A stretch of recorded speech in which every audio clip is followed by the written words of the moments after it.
Assalamualaikum warahmatullahi wabarakatuh. Halo semuanya, good morning, apa kabar? Semoga sehat dan kita semua selalu dalam lindungan Allah Subhanahu wa taala. Amin ya rabbal alamin. Oke, sebelum memulai pembelajaran, kita berdoa terlebih dahulu. Berdoa dimulai. Berdoa selesai. Oke, misalkan mengecek kehadiran terlebih dahulu ya. Rika, oke, hadir. Tias, oke, hadir. Wah, Miss senang sekali karena kalian rajin masuk sekolah, rajin belajar, dan tidak pernah bolos. Ingat ya, pesan Miss, salah satu kewajiban siswa itu adalah belajar. Kalian cita-citanya ada yang mau jadi dokter, jadi guru, jadi polisi. Itu harus belajar agar cita-cita kalian bisa terwujud. Pokoknya Miss doakan semoga cita-cita kalian itu bisa tercapai. Amin ya robbal alamin. Oke anak-anak, minggu lalu kita sudah belajar mengenai materi puisi. Kita akan mengulas sedikit mengenai puisi.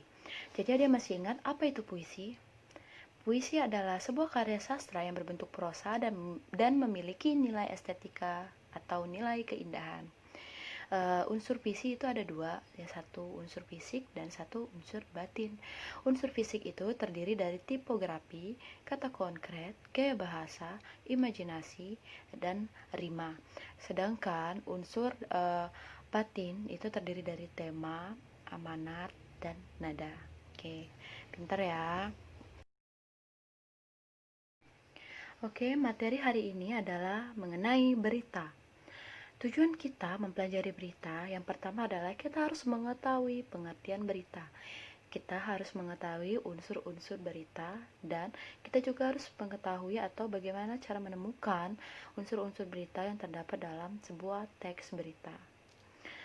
Berita dapat kita temukan di berbagai sumber, baik dari media cetak, televisi, radio, media sosial, IG, Facebook, WhatsApp, dan lain-lain. Atau bisa juga melalui koran. Jadi berita ini adalah sebuah laporan yang berisi tentang informasi dan kejadian yang bersifat nyata atau fakta. Jadi dia harus bersifat fakta. Berita yang bersifat fakta adalah berita yang benar-benar terjadi, bukan berdasarkan imajinasi atau khayalan. Ada beberapa syarat dalam menulis berita. Yang pertama adalah fakta, yang kedua adalah seimbang. Seimbang di sini berarti dia tidak memihak manapun, dia mengikuti jalan cerita. Jadi dia tidak melebih-lebihkan. Kemudian yang ketiga itu adalah menarik. Menarik ini harus menarik berdasarkan judul dan juga jalan cerita agar si pembaca dapat tertarik dan ingin membaca atau mendengarkan berita yang sudah ditulis. Kemudian berita ini harus sistematis, tersusun berdasarkan struktur berita. Berita ini harus lengkap. Lengkap di sini berarti dia harus menggunakan rumus 5W plus 1H. Dan berita ini harus terkini. Terkini di sini berarti berita yang sedang hangat-hangatnya. Boleh berita yang dipublikasikan itu ketika kejadiannya beberapa jam yang lalu, bukan beberapa minggu yang lalu ataupun beberapa tahun yang lalu. Oke, itu syarat berita. Kemudian masuk ke unsur-unsur berita. Unsur-unsur berita tadi ada berapa? Ada 6, yaitu 5W plus 1H. What, why, where, when, who, dan how. Oke, kita buat pertanyaannya simpel saja ya, biar kalian mudah mengerti. What, apa? Apa yang terjadi pada peristiwa tersebut? Why, mengapa peristiwa tersebut terjadi? Where, di mana tempat peristiwa itu terjadi? When, kapan peristiwa itu terjadi? Dan who, siapa saja yang terlibat dalam peristiwa tersebut? How, bagaimana peristiwa tersebut dapat terjadi? Oke. Untuk lebih jelasnya lagi, Miss akan memberikan tayangan sebuah berita dan kita akan bahas sama-sama. Jadi kalian tolong mendengarkan dan menyimak kira-kira apa saja rumus-rumus 5W plus 1H yang ada dalam berita yang kita dengarkan. Oke. Ya pemirsa, banjir kiriman dari kawasan Bogor pada Rabu malam membuat Sungai Ciliwung meluap. Luapan banjir membuat Jalan Jatinegara Barat tergenang lebih dari 1 meter. Akibat banjir kiriman dari wilayah Bogor, Jawa Barat pada Rabu malam, Sungai Ciliwung meluap. Luapan air menggenangi Jalan Jatinegara Barat, Jakarta Timur dan membuat akses ke arah Matraman terpaksa ditutup. Sejumlah pengendara terpaksa mengalihkan kendaraannya ke jalur lain. Selain menggenangi jalan, luapan juga memasuki permukiman warga. Derasnya luapan air menyulitkan proses evakuasi. Untuk mengevakuasi warga, petugas terpaksa menggunakan tali agar tidak terseret arus. Sejumlah warga masih bertahan di rumah mereka menunggu untuk dievakuasi oleh petugas. Anak orok, Oroknya ada umur berapa? 8 bulan, Umur 8 bulan, itu sudah dievakuasi. Masih dalam rumah. masih di dalam. Emang ketinggian air di rumah berapa? Umur 4 tahun, ya. Berapa meter di rumah? Ini aja nih, depan ini, dekat sih rumahnya, Mas. Berapa meter perkiraan? Nah terus sekarang di mana? Di lantai 2 atau gimana? Lantai 2. Lantai 2. Adanya di belakang. Hingga Rabu malam, korban meninggal akibat banjir sebanyak 4 orang yang disebabkan karena tersengat listrik hingga kedinginan. Kalau meninggal 4 orang itu, yang di Pinang Melayu 3, satu lagi di Kemayoran. Untuk yang luka, Luka, yang ini sih enggak. Yang 3 itu, yang Pinang Melayu itu kedinginan, ya hipotermia ya. Dan satu stroke. Petugas BPBD yang diterjunkan ke lokasi dikerahkan untuk proses evakuasi, terutama jika ketinggian banjir belum juga surut. Dari Jakarta, Sofyan Firdaus, iNews, melaporkan. Baik anak-anak, kita sudah selesai mendengarkan berita yang telah Miss sampaikan tadi.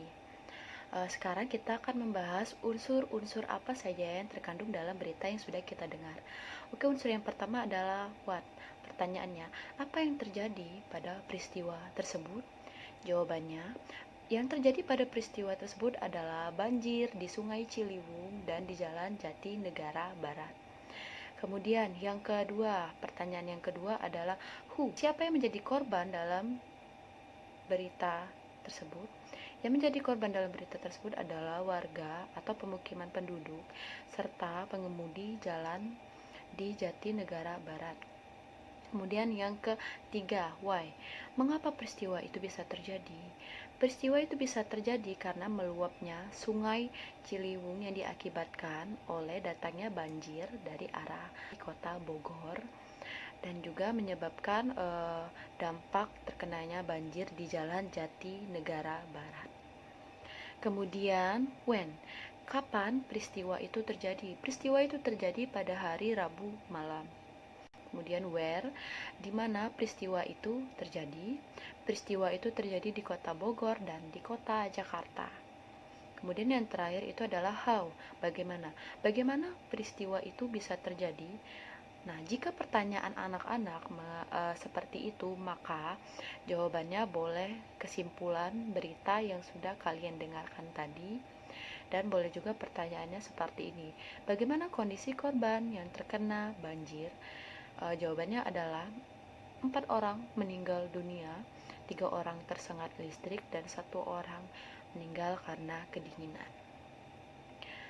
Oke, kita sudah membahas beberapa unsur yang ada di dalam berita yang sudah Miss tayangkan tadi. Bila kalian ingin bertanya, silakan bertanya. Materi apa yang belum jelas, nanti Miss akan menjawab.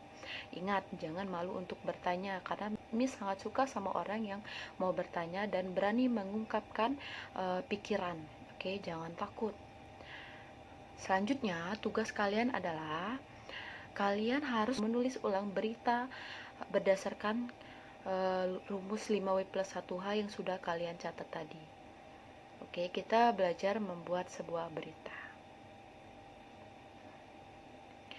Oke anak-anak, demikianlah pembelajaran pada hari ini. Semoga bermanfaat buat kalian semua. Dan ingat, terus semangat untuk belajar. Jangan malas-malas dan pantang menyerah. Oke, demikianlah Miss tutup dan Miss akhiri. Wabillahi taufiq wal hidayah. Wassalamualaikum warahmatullahi wabarakatuh.